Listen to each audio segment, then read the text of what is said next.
یسایہ نبی کی کتاب اس کا 9واں باب اس کی 6 سے 7 آیت۔ اس لیے ہمارے لیے ایک لڑکا تولد ہوا اور ہم کو ایک بیٹا بخشا گیا، اور سلطنت اس کے کندھے پر ہوگی، اور اس کا نام عجیب، مشیر، خدائے قادر، ابدیت کا باپ، سلامتی کا شہزادہ ہوگا۔ اس کی سلطنت کے اقبال اور سلامتی کی کچھ انتہا نہیں ہوگی۔ وہ داؤد کے تخت اور اس کی مملکت پر آج سے ابد تک حکمران رہے گا، اور عدالت اور صداقت سے اسے قیام بخشے گا۔ رب الافواج کی غیوری یہ کرے گی۔ یسایہ نبی کی کتاب اس کا 11واں باب اور اس کی 1 آیت۔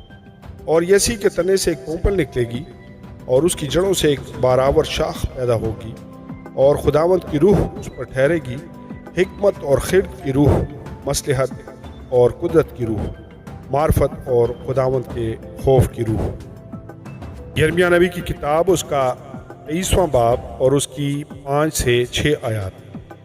دیکھ وہ دن آتے ہیں، خداوند فرماتا ہے کہ میں داؤد کے لیے ایک صادق شاخ پیدا کروں گا، اور اس کی بادشاہی ملک پہ اقبال مندی اور عدالت اور صداقت کے ساتھ ہوگی۔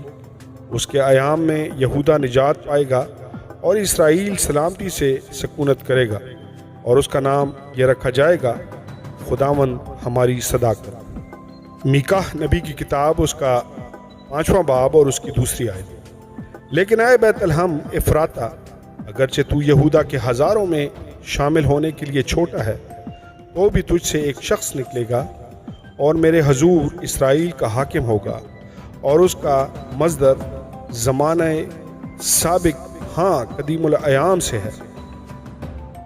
یسایہ نبی کی کتاب اس کا 7واں باب اور اس کی آیت نمبر 14۔ لیکن خداوند آپ تم کو ایک نشان بخشے گا، دیکھو ایک کنواری حاملہ ہوگی اور بیٹا پیدا ہوگا، اور وہ اس کا نام ایمانویل رکھے گی۔ لوکا مقدس کی انجیل اس کا 2 باب اور اس کی 6 آیت۔ جب وہ وہاں تھے تو ایسا ہوا کہ اس کے وضع حمل کا وقت آ پہنچا، اور اس کا پہلوٹا بیٹا پیدا ہوا، اور اس نے اس کو کپڑے میں لپیٹ کر چرنی میں رکھا، کیونکہ اس کے واسطے سرائے میں جگہ نہ تھی۔ لوکا مقدس کی انجیل اس کا 1 باب اور اس کی 30 آیت۔ فرشتہ نے اس سے کہا، اے مریم خوف نہ کر، کیونکہ خدا کی طرف سے تجھ پر فضل ہوا ہے، اور دیکھ تو حاملہ ہوگی اور تیرے بیٹا ہوگا، اس کا نام یسوع رکھنا۔ متی رسول کی انجیل اس کا 1 باب اور اس کی 21 سے 23 آیت تک۔ اس کے بیٹا ہوگا اور تو اس کا نام یسوع رکھنا، کیونکہ وہی اپنے لوگوں کو ان کے گناہوں سے نجات دے گا۔ یہ سب کچھ اس لیے ہوا کہ جو خداوند نے نبی کی معرفت کہا تھا وہ پورا ہو۔ دیکھو ایک کنواری حاملہ ہوگی اور بیٹا جنے گی، اور اس کا نام ایمانویل رکھیں گے، جس کا ترجمہ ہے خدا ہمارے ساتھ۔ مقدس یوحنا رسول کی انجیل اس کا 1 باب اور اس کی 14 آیت۔ اور کلام مجسم ہوا اور فضل اور سچائی سے معمور ہو کر ہمارے درمیان رہا، اور ہم نے اس کا ایسا جلال دیکھا جیسا باپ کے اکلوتے کا جلال۔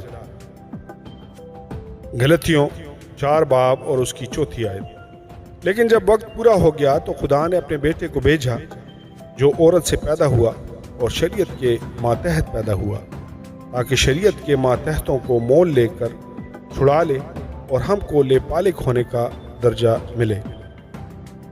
یوحنا رسول کی انجیل اس کا 3 باب اور اس کی 16 اور 17 آیت۔ کیونکہ خدا نے دنیا سے ایسی محبت رکھی کہ اس نے اپنا اکلوتا بیٹا بخش دیا، تاکہ جو کوئی اس پر ایمان لائے ہلاک نہ ہو بلکہ ہمیشہ کی زندگی پائے۔ کیونکہ خدا نے بیٹے کو دنیا میں اس لیے نہیں بھیجا کہ دنیا پر سزا کا حکم کرے، بلکہ اس لیے کہ دنیا اس کے وسیلہ سے نجات پائے۔ آمین اور آمین۔